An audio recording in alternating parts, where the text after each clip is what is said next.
네, 네. 대표님께서 크게 간단히 하겠습니다. 네, 대표님께서는 반포 레미안 원베일리 그다음 그 정비 사업에 참여하셨고 건국대 도시정비 전문가 과정 강사님, 평촌 정비사업 아카데미 강사 등에 역임하셨습니다. 네, 인사드리겠습니다. 정비사업 전문관리업체 주식회사 신한 PNC의 대표이사 이효진입니다. 반갑습니다. 오늘 이 자리에서 정비업체가 어떤 일을 하는지에 대해 여기 계신 분들에게 말씀드릴 텐데요. 여러 정비업체를 대신해서 정비업체가 어떤 일을 하는지에 대해 말씀드리게 돼서 약간 무거운 마음으로 또 책임감을 가지고 강의를 진행하도록 하겠습니다. 주제는 정비업체의 구체적인 역할이고 앞에 이제 소개가 있었고요. 이 역할이라는 게 정비업체가 어떤 일을 하는지 이제 알면 여기 계신 분들이 워낙 그 각 단지에서도 이 정비사업에 대한 관심이 높으신 분들이기 때문에 주도적인 역할을 할 걸로 예상됩니다. 그런 분들이 과연 이 정비업체가 어떤 일을 하고 있고 어떤 일을 할 수 있으니 그들을 이렇게 활용해야 되겠다라는 측면으로 좀 말씀을 드리겠습니다. 일전에 인천에서는 아예 주제명이 저에게 주어진 게 이거였습니다. 정비업체 활용 방법. 어떻게 우리가 활용하면 되냐. 그러면 정비업체가 어떤 일을 해야 되는지 명확하게 아셔야 잘 활용하실 수 있잖아요. 그래서 그런 내용으로 강의를 시작할 예정입니다. 이 내용이 그 내용입니다. 저걸 알아야죠. 정비업체가 어떤 일을 하는지 알아야 잘 지키실 수 있는 그 역할을 100% 활용하실 수 있을 거라 생각을 하고 있습니다. 내용은 정비사업 전문관리업자의 이해 그리고 정비사업 추진 일정에 따른 정비업체 업무를 말씀드릴 건데요. 우선 과연 정말 정비업체가 뭐 하는 애들이야? 어떤 사람들이야에 대한 이야기를 해드릴 거고요. 두 번째는 앞선 강의에서도 정비사업의 여러 절차와 과정들이 있었습니다. 그 과정 각각에서 정비업체가 어떤 일을 하는지에 대해 말씀드리도록 하겠습니다. 정비사업을 왜 하느냐? 저희는 두 가지의 큰 가치를 보고 있습니다. 첫 번째는 주거환경 개선이죠. 우리 설계자 사무실에서 얘기 드린 것처럼 새 아파트에 아주 좋게 만들죠. 그리고 주요하게 바뀌는 부분이 우선 1층 전체가 차가 없습니다. 지금 저희 아파트 단지는 다 차가 주차도 되어 있고 차가 다니는데 신축 아파트는 1층에 차가 없다 보니 내가 영위하는 공간, 내 주거 공간이 단순히 집이 아니라 이제 단지로 좀 확대되게 됩니다. 저녁 때 산책도 좀 편하게 할 수 있고 이 단지가 내 아파트에 내 존재하는 곳이라는 개념으로 좀 많이 확대하게 되더라고요. 그래서 주거 환경 개선이 있고 두 번째 개발이 증대입니다. 솔직히 새 아파트를 지어서 내 아파트의 가치가 올라가지 않는다면 굳이 이게 분담금이라는 돈을 내면서 재건축을 할 필요가 있나? 아 그래 삶이 편하게 되는 건 맞아. 그럼에도 많은 고민을 하실 텐데 이렇게 두 가지 삶도 쾌적해지고 두 번째 내 아파트의 가치가 높아지는 이러한 개념으로 재건축을 많이 하시게 됩니다. 여기에서 개발 이익 증대가 아까 아니면 그 전 시간에서 사업성을 얘기할 겁니다. 사업성은 아닙니다. 사업성이라는 건 내가 동일한 평수로 이동을 할 때 신축 아파트를 분양받았을 때 분담금을 얼마만큼 낼 수 있느냐의 가치라면 여기에서 일반적으로 얘기하는 재건축의 이 개발이 증대는 내 아파트가 신축이 됨으로써 이 아파트가 가질 수 있는 가치에 대한 이야기를 해드리는 겁니다. 자, 재건축을 단순히 우리 아파트를 짓는 재건축하자가 아니라 저희 정확한 용어로는 재건축 정비 사업입니다. 재건축이 아니라 사업이에요. 그럼 사업은 저희가 자본금을 가지고 사업을 시작합니다. 자, 여기 계신 소유주 대표님들 그리고 아파트에 계신 소유주님들이 이렇게 한 3억씩 모으셔서 재건축 사업을 진행하는 게 아닙니다. 사업은 우리 소유주님이 가지고 계신 아파트가 자본이 됩니다. 그 아파트를 가지고 이제 재건축 사업을 진행하게 되는데 실질적으로 현금, 자본이 없다 보니 이 모든 사업의 비용을 빌려서 쓰시게 됩니다. 이 개념을 좀 잘 알아주셨으면 좋겠습니다. 제가 강사로 이제 초빙을 받고 이러한 그 정비사업 전문관리업자의 이야기를 해드려야 되는데 여기 계신 모든 단지가 동일합니다. 이 정비업체는 조금 먼 이야기입니다. 정비업체에 대한 이야기를 여기서 아무리 말씀드려도 이제 정비업체를 뽑고 진행하실 때쯤 되면 아 그런가? 그때 무슨 얘기를 했던 것 같은데 이래서 오늘 제가 교육을 하면서 두 가지는 꼭 기억해 주세요라고 좀 말씀을 드릴 겁니다. 그 두 가지만 오늘 강의가 끝나고 가시면서도 아 그래 그 앞에 있던 친구가 이런 얘기를 했었네만 좀 기억하시면 되는데 그게 첫 번째입니다. 당연히 사업이다 보니 수입이 발생하고 지출이 발생하고 그러면 그 개발 이익 플러스가 될 수도 있고 마이너스가 될 수도 있습니다. 이 개발 이익을 우리 조합원님들이 투자의 비율로 나눠 갖는 사업 구조가 우리 재건축 정비 사업입니다. 제가 말씀드린 것처럼 돈은 없습니다. 돈은 지금 가지고 사업을 하는 게 아니라 수입은 나중에 들어오죠. 이 수입은 조합원 분양 신청을 하고 그럼 조합원님들은 분담금만 내실 거예요. 뭐 돈을 받은 다음에 내가 신청한 아파트에 돈을 주시는 게 아니라 그 차이만큼 종전평가와 나중에 입주하실 아파트의 가치의 그 차이만큼의 그걸 이제 분담금이라고 하는데 그 돈만 내시는 거고 저희가 더 많이 아파트를 만들죠. 그럼 그걸 일반 분양하게 됩니다. 그럼 일반 분양 수익금이 들어오는데 그건 아주 한참 뒤죠. 저희가 땅을 파고 공사를 하기 시작할 때 그 시점에서 돈이 들어옵니다. 근데 그 전에도 지출은 많이 발생하게 되죠. 저희가 조합을 만들든 아니면 신탁사로 지정해서 신탁 방식으로 진행을 하든 우리는 많은 회의들을 진행해야 되고 아까 남은 절차, 이따 또 말씀드린 이 각각의 절차에 필요한 협력 업체들을 선정하게 됩니다. 그러면 돈을 줘야 됩니다. 그 돈을 다 빌려서 주시게 됩니다. 즉 사업이 진행되고 수입이 발생하지 않는데 돈은 계속 나가는 이러한 구조가 재건축 정비 사업이라고 보셔야 됩니다. 자 그럼 이 사업이다 보니 그래도 수익을 극대화하고 지출을 최소화하는 게 사업의 어떤 비용을 줄일 수 있는 부분이겠죠. 오늘 이 자리에서는 제가 요 이야기를 조금이라도 해드릴 수 있습니다. 수입의 극대화라는 부분.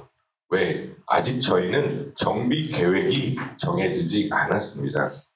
재건축 사업에서 수입의 최대치는 일반 분양분입니다. 조합원 분양분은 그 분담금, 그러니까 새롭게 들어가신 아파트의 가치만큼 분담금만 내시기 때문에 수익의 많은 부분을 차지하지 않고 대부분은 일반 분양분입니다. 정비계획에서 어느 정도의 용적률을 받고 용적률을 받은 거에서 일반 분양분을 얼마만큼 할 수 있는지에 따라서 수익성이 나오게 됩니다. 저희는 아직 도시계획을 안 했기 때문에 이제 앞으로 준비하셔야 되기 때문에 최대한의 수익을 높일 수 있는 이런 것들을 고민하실 수 있습니다. 단 도시계획업체도 그렇고 설계업체도 그렇고 최대한 용적률을 무조건 많이 받는 게 좋으냐 아니면 적정선으로 받느냐 이러한 고민을 앞으로 하셔야 됩니다. 제가 어떤 게 좋다라고 말씀드릴 수는 없지만 지금 이 자리에서 앞으로 이런 부분에 대해 고민을 하시면 이제 수익을 극대화시킬 수 있는 방법이 발생합니다. 만약에 도시계획이 끝났습니다. 그래서 용적률이 얼마로 결정됐고 우리 조합원들이 이만큼이 가져가고 일반 분양분은 1000세대가 됐든 800세대가 됐든 결정이 됐습니다. 그럼 대부분의 수익이 고정값이 됩니다. 예를 들어 분당으로 치자면 제가 그냥 알고 있는 단지는 시범단지와 예를 들어 양지마을이라고 친다면 두 단지의 일반 분양가가 크게 다르지 않습니다. 양지마을이 일반 분양가가 5,500이라면 시범단지도 5,500이나 5,400이나 5,600 정도에 결정되겠죠. 즉 일반 분양가를 우린 높이 받아야 돼라고 이 수익성을 기대하신다면 큰 차이가 없다는 겁니다. 분당 내에서는. 단 이러한 고민들을 좀 강남에서는 많이 하죠. 설계에서부터 최적화해서 우리 단지를 고급화시키겠다. 즉 수익을 조금 높이실 수 있는 방법은 도시계획 이후에는 이러한 부분으로 일반 분양가를 조금 높이는 방법밖에는 없습니다. 지금 도시계획을 할 때 우리 단지의 수익성은 이미 결정된다. 이렇게 보시고 좀 도시계획을 하실 때 심도 있게 좀 도시계획을 준비해 주셨으면 합니다. 자, 그럼 비용 절감은 당연히 지출을 줄이는 거겠죠. 지출의 80에서 85%가 되는 건 공사비입니다. 공사비가 전체 지출의 한 80에서 85%고 나머지 10에서 15%는 시공자를 제외한 지진한 회차였나요? 이렇게 여러 가지 협력 업체를 뽑는다라는 교육을 들으셨을 텐데 그런 업체들의 용역비가 나가는 비용 또 여러 회의와 총회 사무실을 운영하는 이런 비용들이 이제 10에서 15%를 차지하게 될 겁니다. 자, 공사비가 85% 정도 차지하니 공사비를 줄이면 지출이 줄어들겠네. 맞습니다. 아주 좋은 아이디어인데 현실적으로 그렇지 않죠. 상대적인 저는 비교를 좀 항상 요청드리는 겁니다. 양지마을과 시범단지가 똑같이 삼성 레미안으로 시공자를 선정했다. 공사비가 차이가 있을까요?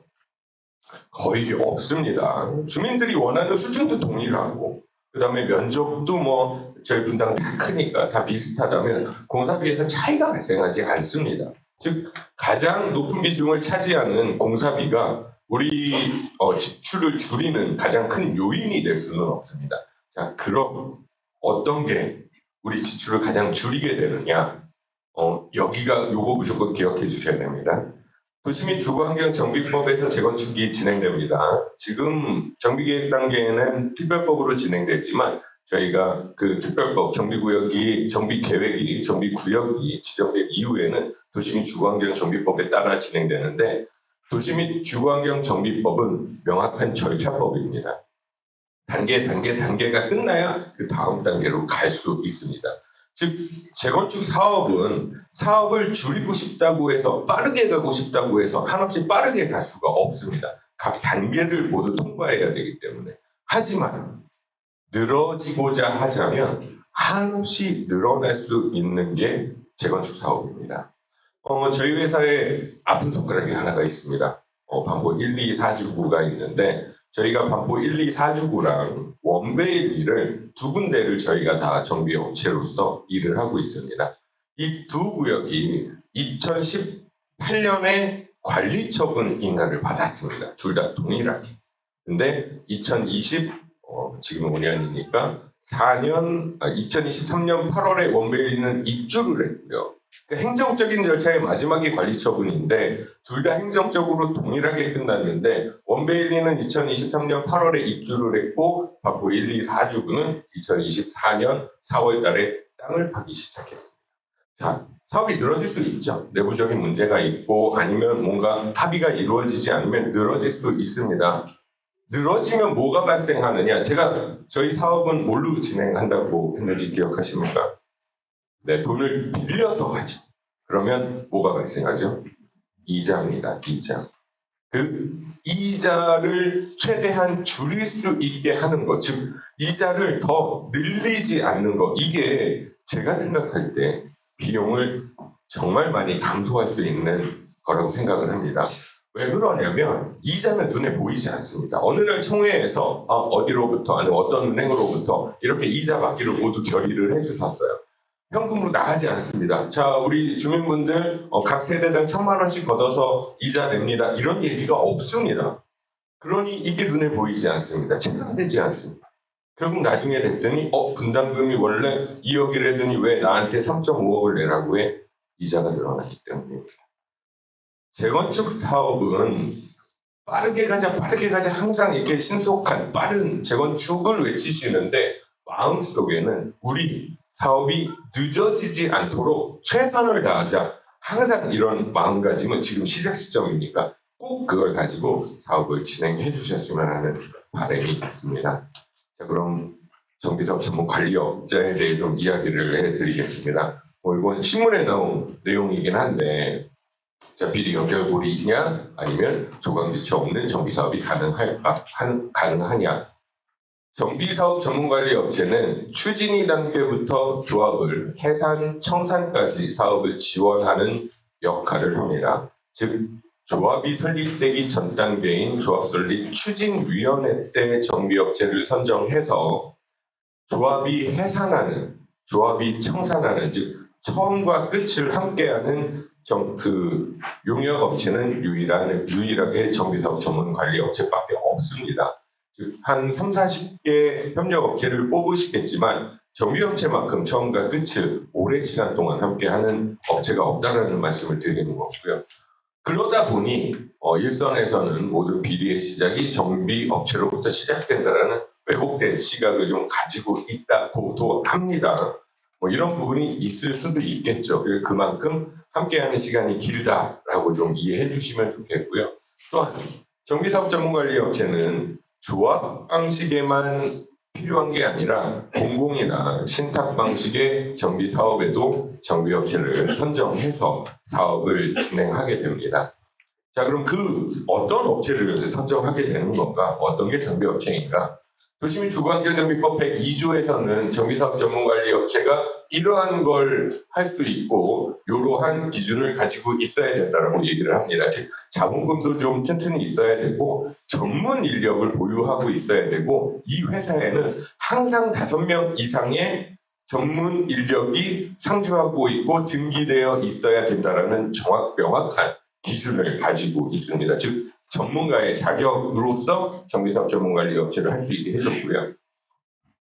지금 전국적으로 보면 약 400개, 경기도에 34개, 서울에 이렇게 해서 전국에 한 400개 정비업체가 등록되어 있습니다. 즉 경기도에 있는 정비업체만 경기도에서 일을 할 수 있는 건 아닙니다. 그 등록지와는 다르게 이러한 그 라이센스가 있으면 정비사업 전문관리업을 할 수 있습니다. 자, 그럼 이렇게 규정된 정비업체가 어떤 일을 하느냐? 자, 도시민 주거환경정비법 102조에서는 조합 설립 동의, 정비사업에 대한 동의에 관한 업무, 조합 설립 인가, 사업 시행 계획서 작성, 설계자 선정에 관한 임무, 사업 시행 계획 인가 신청, 관리 처분 수립. 요건 딱 법에서 정한 업무입니다. 그러면서 너무 초반부터 해산 때까지 끝까지 조합과 함께 있다 보니 정비업체는 이런 일들은 절대 하면 안 된다라고도 규정하고 있습니다. 즉, 요 해야 되는 업무와 관련해서 면밀히 이렇게 살포시만 보셔도 행정적인 업무는 정비사업 전문관리업체가 할 수 있는 거구나. 행정적이 아닌 공사와 관련된 행위와 관련된 일들은 정비업체가 할 수 없구나. 즉 정비업체는 행정적인 업무를 하는 거구나. 이게 법에서 규정한 사항이고요. 실질적인 업무는 조금 더 확대됩니다. 그렇다고 해서 공사와 같은 행위의 업무를 하지는 않습니다. 첫 번째는 법에서 정한 인허가와 관련된 모든 업무를 대행할 수 있고 대행하고 있습니다. 두 번째는 사업관리 업무라고 표현했습니다. 즉 신탁 방식이 됐든 조합 방식이 됐든 자체적인 회의들이 진행됩니다. 특히 조합 방식일 경우에는 이 재건축 사업을 평생에 2번, 3번 하기가 쉽지 않으십니다. 집행하시는 조합장이 되셨든 이사가 됐든 대의원이 됐든 그러다 보니 행정적으로 좀 아니면 내부 관리적으로 필요한 내용들이 있습니다. 즉 회의, 총회, 이사회, 대의원회 어떤 회의를 지금 해야 되고 어떤 내용으로 해야 되고 이런 것들을 잘 모르시기 때문에 이런 걸 협조해 주는 게 정비업체의 역할이라고 봐주시면 됩니다. 그리고 행정적인 업무에서는 규정들 저희가 각종 규정이 있습니다. 조직을 구성하다 보니 조직 내에 규정들이 있는데 그 규정을 만드는 일 그리고 민원 공문 작성 즉 관과 조합은 일을 많이 하게 됩니다. 서로 민원이 오고 공문이 왔다 갔다 할 때 그러한 어떤 내용이 지금 전달돼야 되는지에 대한 자문을 좀 해드리고 있습니다. 그리고 기타 행정적인 업무 즉 우리가 사무실을 운영하는데 그게 조합 사무실이 됐든 주민자치회가 됐든 이 사무실을 운영할 때 행정적인 모든 부분에서 전반적으로 협조해 드리는 게 정비업체의 역할이라고 좀 봐주시면 될 것 같습니다.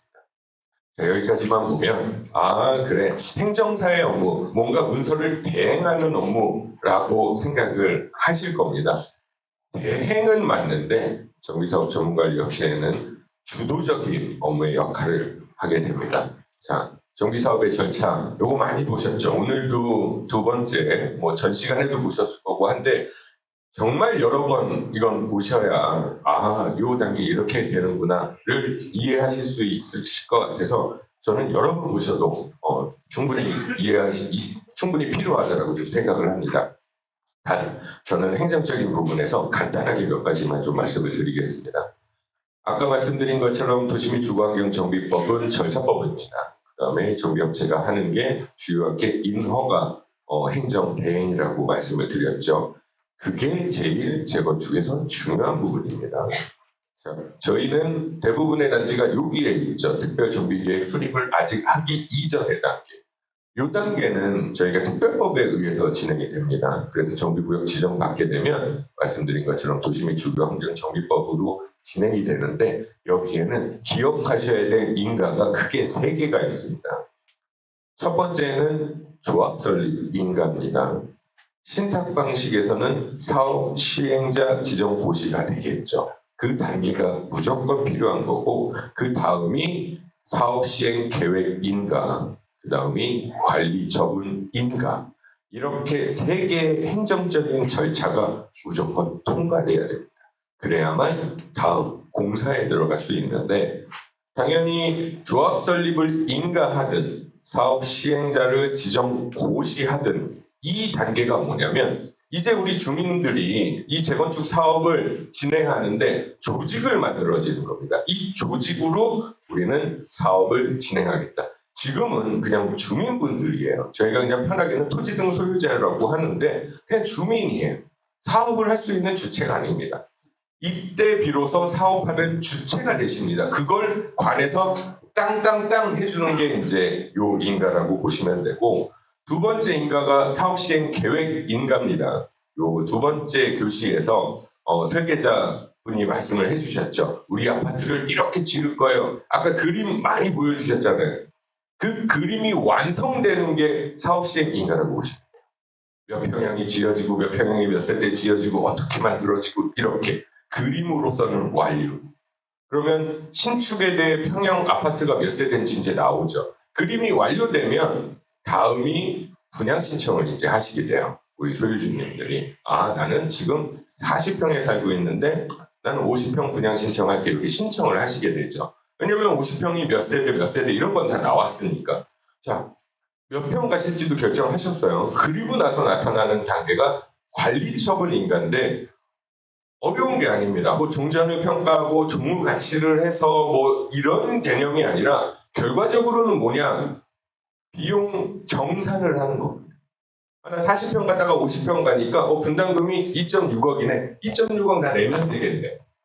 저희가 공사비가 얼마고 사업비가 얼마고가 이미 다 정리가 된 겁니다. 비용 사업 시행 인가 이후에 관리 처분을 하기 전에는 모든 비용이 다 정리가 됩니다. 얼마를 쓸지. 그리고 우리 소유주님들은 몇 평까지도 다 결정하셨잖아요. 그럼 금액적으로 정산이 가능한 겁니다. 실질적으로 돈 안 되더라도 서류상 모든 비용 정산을 하는 게 이 관리 처분인가라고 보시면 됩니다. 여기까지가 이제 행정적으로 끝이에요. 자, 그럼 아파트 그림도 나왔고 비용 정산도 됐고 뭐 하면 됩니까? 이주 나가고 공사하면 되죠. 이 개념으로 재건축 사업을 보셔야 됩니다. 보셔야 되는데 각 단계별로 해야 될 일들이 있습니다. 당연히 정비계획은 저희가 너무 많이 들어서 그 단계에서 정비업체는 당연히 이제 행정적으로 조서를 작성하고 동의서를 진구하는데 도움을 드리는데 하나 유념하셔야 되는 건 정비사업 전문관리업체 설계자는 추진위원회 구성 이후에 뽑을 수 있습니다. 조합 바로 이전인 추진위원회가 설립된 이후에만 요 정비업체랑 설계자를 뽑으실 수 있습니다. 자, 신탁 방식으로 간다. 그러면 신탁사를 사업 시행자로 지정 완료한 이후에 설계자와 정비업체를 뽑을 수 있습니다. 이 내용은 이러한 업무를 지원해 드릴 수 있다는 거지 우리 단지에서 그래 정비업체가 우리 정비계획을 우리가 준비하는데 정비업체를 뽑아서 해야 되겠다. 절대 안 됩니다. 이건 법입니다.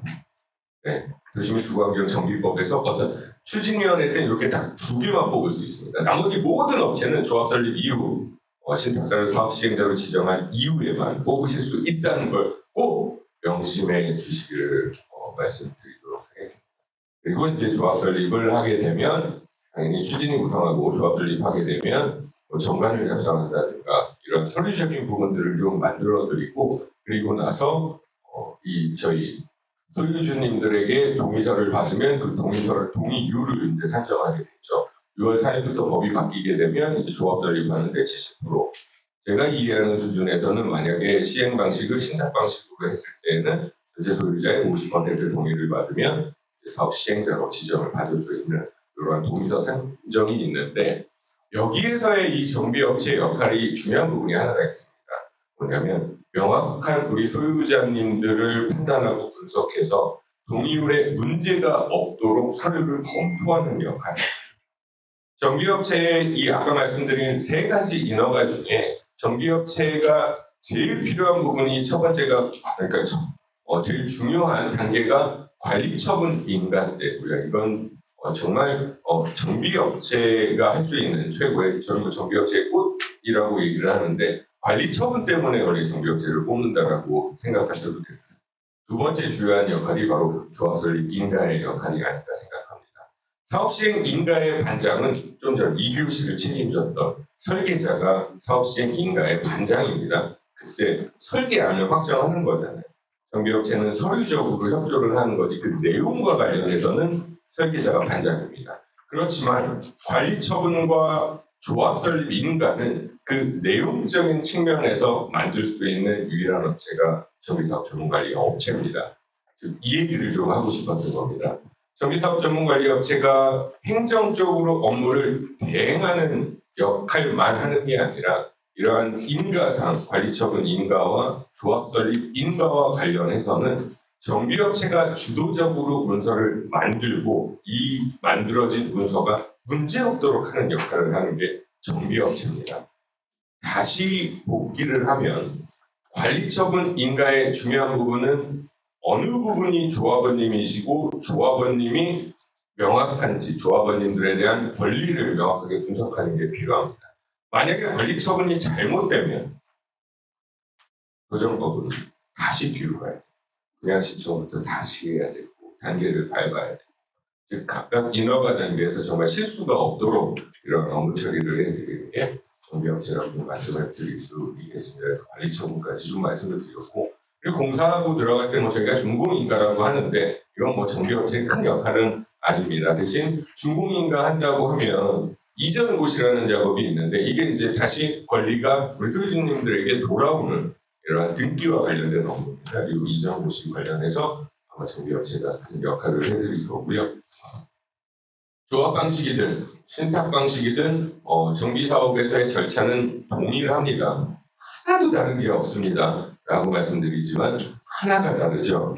당연한 거죠. 사업 방식이 조합 방식이니까 조합 설립을 하는 거고 신탁 방식이니까 사업 시행자 지정 고시가 있는 거고 그 외에는 아무것도 다른 게 없습니다. 심지어는 협력업체 선정에 있어서도 조합 방식과 신탁 방식이 모두 다 동일합니다. 이 업체들이 다 있어야 통합 심의를 할 수 있고 사업 시행 인가를 할 수 있고 관리 처분을 할 수 있고 이주를 할 수 있기 때문에 협력업체까지도 모두 똑같이 뽑습니다. 즉 신탁 방식이든 조합 방식이든 도시 및 주거환경 정비법에서 따라 모든 업무가 진행되고 단 사업 시행자만 조합이 할 거냐 아니면 지정개발자가 할 거냐 이 사업 방식만 다르다라는 것을 두 번째로 꼭 유념해 주시면 좋겠습니다.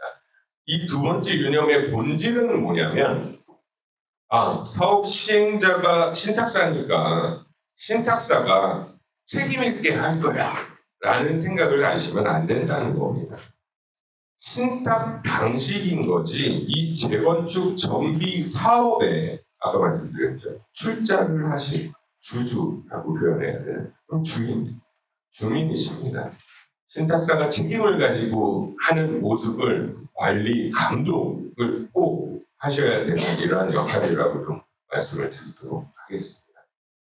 우선 정비업체는 아까 말씀드린 모든 내용을 좀 통합하자면 인허가 관리를 해야 되기 때문에 행정적인 업무를 해야 되기 때문에 아니면 조합이나 주민협의회가 잘 진행될 수 있도록 해야 되기 때문에 실적과 경험이 중요하고 인력과 경력, 그 다음에 자본금, 성공 사례가 좀 필요한 사항이긴 합니다. 이것만 좀 간단히 말씀을 드리겠습니다.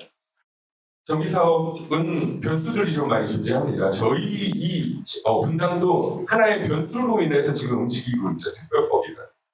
이러한 법들이 수시로 좀 많이 바뀌고 있습니다. 이 법에 빠른 대응을 할 수 있는 이러한 정비업체의 역할에 조금 많이 기대를 해주시면 좋을 것 같고요. 예전에 뭐 그 재건축 초과이익 환수 금액이 나왔던 2017년도나 2022년도에 재건축 사업을 진행할 때는 실거주를 해야 된다는 이러한 규정들이 나왔을 때 정비업체들이 좀 손 빠르게 움직여서 소유주님들이 별 불평이 불리하지 않도록 많은 도움을 드렸던 경험들이 있습니다. 오늘 정비업체를 항상 우리 주민들의 편으로서 믿고 사업을 진행해 주시면 좋을 것 같습니다. 그리고 원래 여기에다가 제 주제, 강의의 주제가 원베일리를 통할이라고 해서 이 통합재건축이나 뭐 이런 부분에 대해서도 말씀을 드리려고 했는데 우선 5회차에 저희가 통합재건축과 관련된 이런 강의가 있는 걸로 알고 있습니다.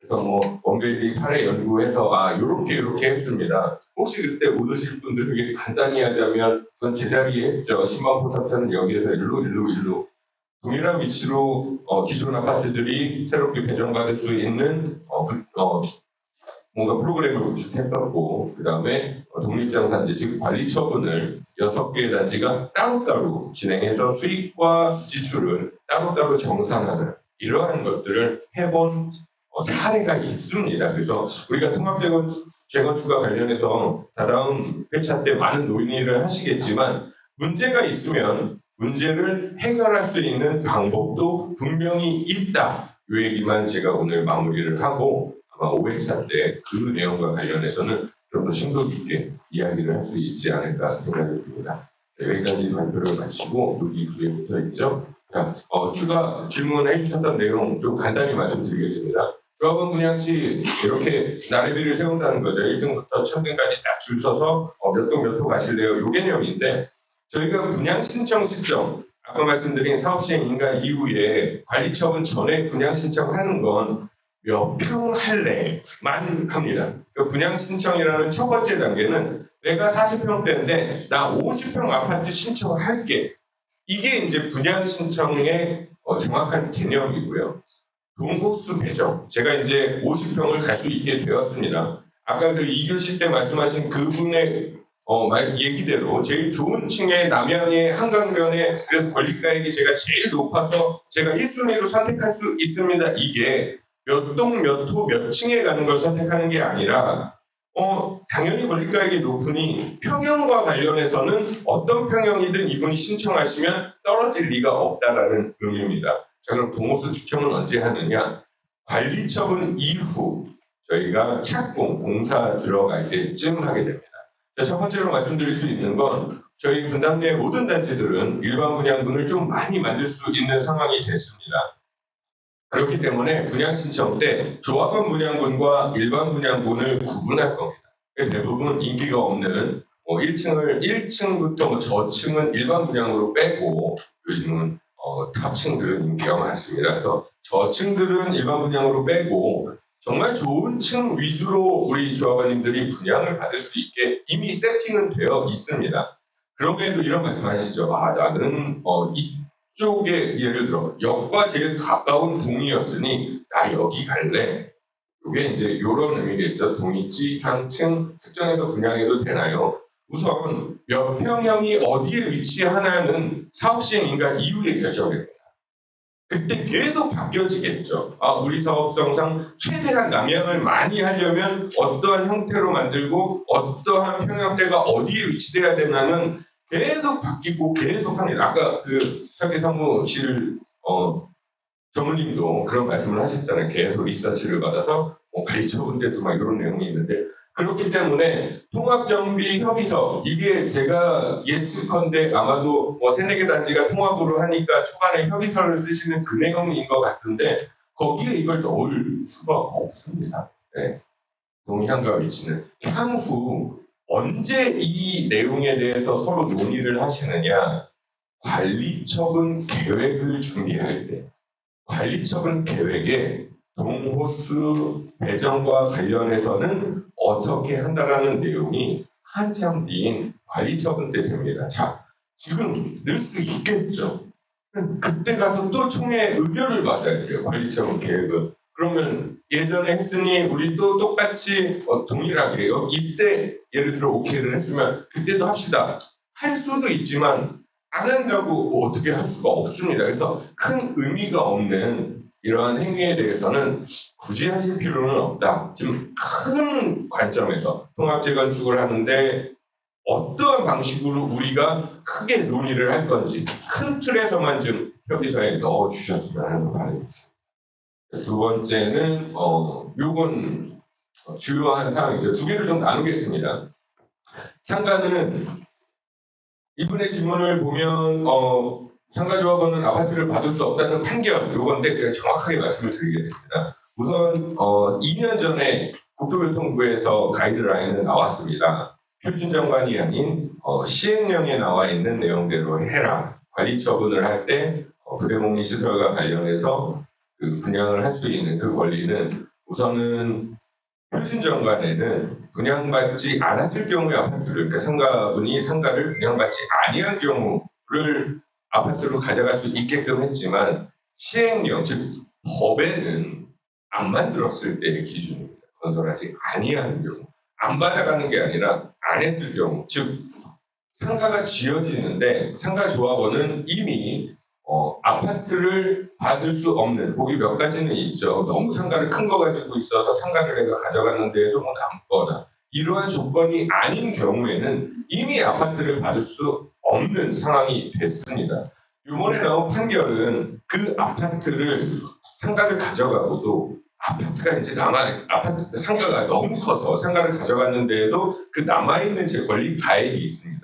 여기에 이제 보정 비율이라고 해서 0.1을 곱하냐 0.2를 곱하냐 이 비율을 처음 정관에다가 0.12를 넣은 이 행위가 조합원 전원 동의를 받아야 되냐 아니면 과반 동의를 받았으면 됐냐 요 이야기였는데 법원에서 1심에서는 전원 동의를 받아라라고 판결을 했던 사항입니다. 아직 2심 대법원 심이 아직 진행되지 않았기 때문에 요거는 그 부분과 관련해서는 조금 더 기다려봐야 되고요. 기본적으로 상가를 가져가실 수 있는 상가 부대복리 시설분들은 시행령에 나와 있는 그 내용이 충족할 때만 아파트를 가져갈 수 있는 건 좀 명확합니다. 그렇게 좀 말씀을 드리겠습니다. 이 두 번째, 요 아파트 상가를 질 때 분양하지 않고 요거는 문제가 매우 많습니다. 이렇게 결론은 안 됩니다. 안 되는 게 우선 조합원은 무조건 분양 신청을 해야 됩니다. 분양 신청 안 하면 청산자예요.